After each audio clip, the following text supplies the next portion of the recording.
Hello student, in today's lecture we are going to continue our yesterday's topic active passive voice. This is the last session of active passive voice, and in today's session we are discussing about interrogative sentence and how do we change interrogative sentence active to passive. Let's begin. Interrogative sentence में if question begin with WH words and how, from like when, who, why, how, the passive voice must begin with the same. That means in interrogative sentence में जब कभी भी sentence WH word से या how से या WH words like when, who, why, how इनसे start होता है एक्टिव सेंटेंस, तो उसको पैसिव बनाते टाइम हम उसका स्टार्टिंग भी कैसे रखेंगे, सेम ही रखेंगे. दैट मीन्स हम WH वर्ड को रिमूव नहीं करेंगे. अब इसके स्ट्रक्चर को देख लेते हैं. इसमें WH वर्ड आएगा पहले, देन हेल्पिंग वर्ड, देन उसके बाद में सब्जेक्ट, वर्ब की third form, by and object का यूज़ होगा. इसको एक एग्जाम्पल से समझ लेते हैं. When did Padma shut down the computer. अब ये एक एक्टिव सेंटेंस है. अब इसको हमको पैसिव में चेंज करना है. पैसिव में चेंज करने के लिए वही जो नॉर्मल रूल्स हैं उन्हीं को फॉलो करेंगे. जैसे इस एक्टिव सेंटेंस में ऑब्जेक्ट क्या है सबसे पहले, द कंप्यूटर. तो जब इसका पैसिव बनाएंगे तो हम क्या करेंगे, जो WH वर्ड्स को नहीं हटाएंगे, सेम रखेंगे. वैन का वैन रखा हमने. अब जैसे ऑब्जेक्ट है द कंप्यूटर, इसको हम यहाँ पुट करेंगे. अब ये देखना है इसमें वर्ब क्या आ रही है, डिड. डिड का मतलब वो पास्ट टेंस. पास्ट टेंस किस में जाएगा, वॉज या वर्ब में. तो द कंप्यूटर के अकॉर्डिंग वॉज वर्ब में से वॉज को हम पुट करेंगे क्योंकि ये क्या है, सिंगुलर नाउन है. देन उसके बाद में वर्ब की third form shut down, verb की थर्ड फॉर्म है बाय पद्मा. एक और सेंटेंस देखते हैं. How do you right that word. अब इसमें ऑब्जेक्ट क्या है, पहले तो ऑब्जेक्ट है दैट वर्ड. तो हाउ का हाउ हम ऐसे पुट करेंगे. दैट वर्ड जो सब्जेक्ट है, सब्जेक्ट बनेगा पैसिव का, उसको हम देखेंगे. दैट वर्ड क्या है, सिंगुलर नाउन हो गया दैट वर्ड. अब इसमें पैसिव जो हम पैसिव बनाएंगे उसमें वर्ब क्या लगानी है वो कैसे देखेंगे कि जो हमारा एक्टिव सेंटेंस है उसमें वर्ब क्या आ रही है, डू. तो सिंगुलर के साथ में इज़ और आर में से इज़ को पुट करेंगे.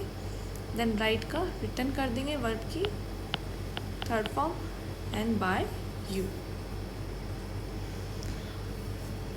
एक और सेंटेंस लिखते हैं. Why did he punish you. Why same रहेगा एंड यू इसका ऑब्जेक्ट है, तो यू हम इसको सब्जेक्ट बनाएंगे. एंड डिड जो वर्ब आ रही है पैसिव में, इसका मतलब है यू के साथ में वॉज वर्ब में से क्या लगेगा, वर्ब को हम पुट करेंगे. देन जो मेन वर्ब है पनिश की थर्ड फॉर्म पनिश्ड बाय ही, जो इसका सब्जेक्ट है उसको हम ऑब्जेक्ट बना के लाएंगे हिम. ही का क्या हो जाएगा, हिम हो जाएगा.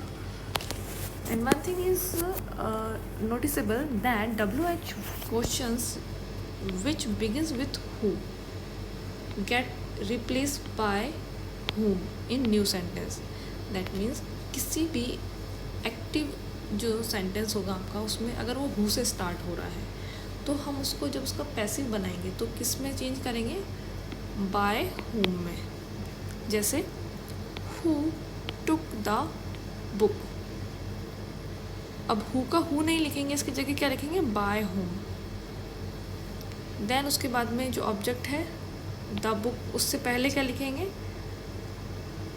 जो हेल्पिंग वर्ब है उसको. तो इसमें तो क्या है, टुक आ रही है. टुक का मतलब क्या हो गया, वर्ब की second form. That means past tense. Past किस में जाएगा, वॉज वर्ब में. द बुक के अकॉर्डिंग क्या आएगा, वॉज आएगा. एंड जो टुक है यहाँ पे सेकंड है, इसमें क्या हो जाएगी, थर्ड, टेकन. एक और सेंटेंस देखते हैं. Who called Shweta.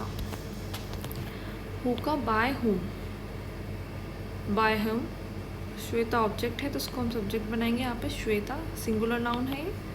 And called जो है ये भी क्या है, वर्ब की second form past tense was verb.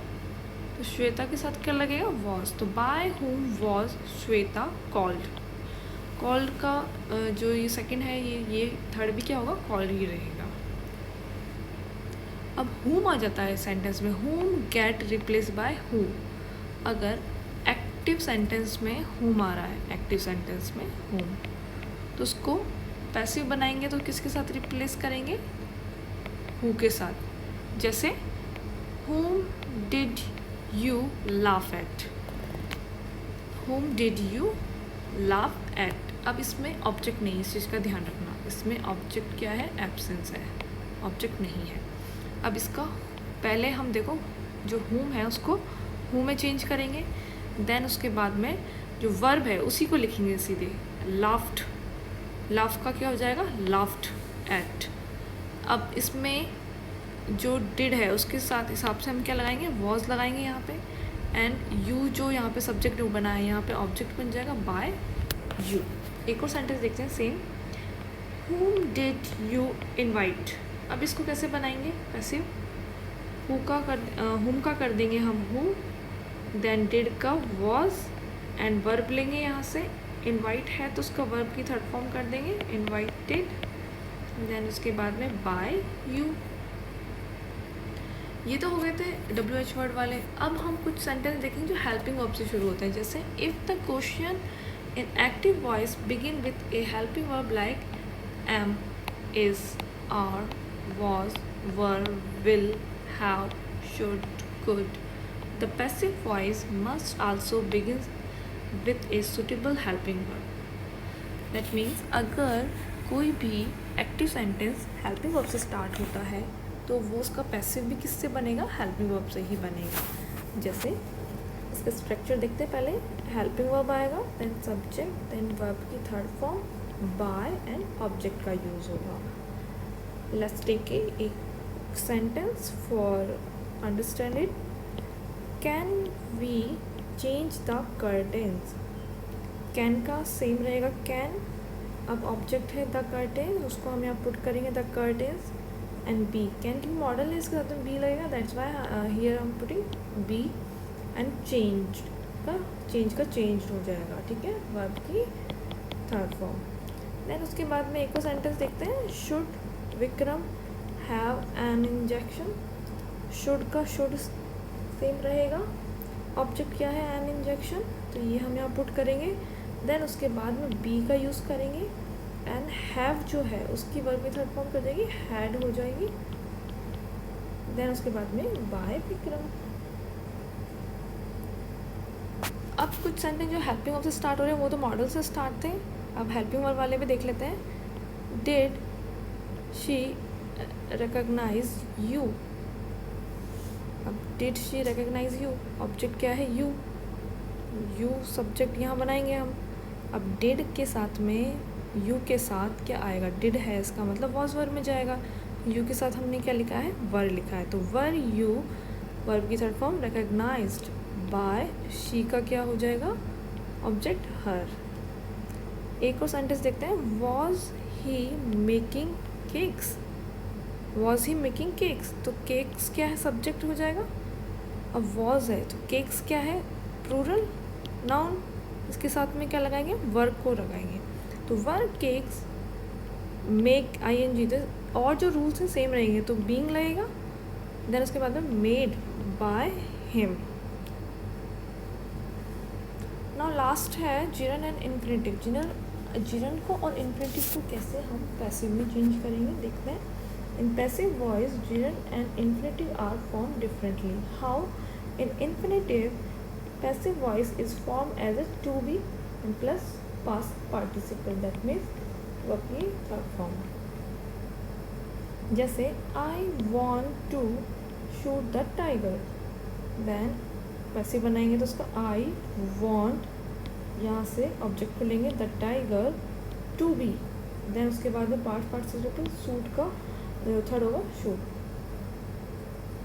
जिरन देखें, इसका जिरन देखेंगे तो passive voice is form as a being and past participle, being and past participle का यूज। जैसे I remember my father taking me to garden, I remember, then उसके बाद में being का यूज़ करेंगे हम। बीइंग पास्ट पार्टिसिपल, टेकिंग का क्या हो जाएगा, taken to the garden by my father.